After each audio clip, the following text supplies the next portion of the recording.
Взвод «Хира!» На месте шагом!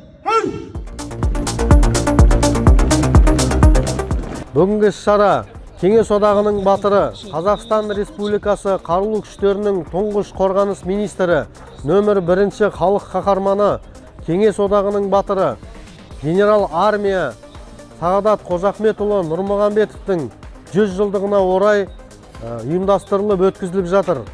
Бұл іс-шара Алматы қаласында орналасқан әскери техникалық мектептің базасында өткізілді.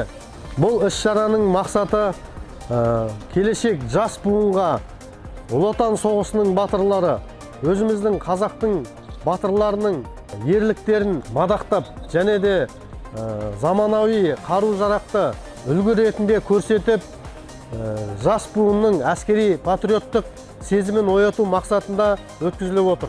1, 2, 3.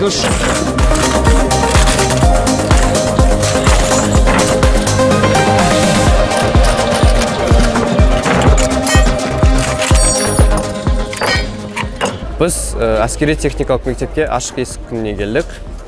Біз бұл жерде қару-жарақтың түрлерімен, казармамен және музеймен және тағы басқа көп нәрселермен танысқан болатынбыз. Маған өте қатты ұнады.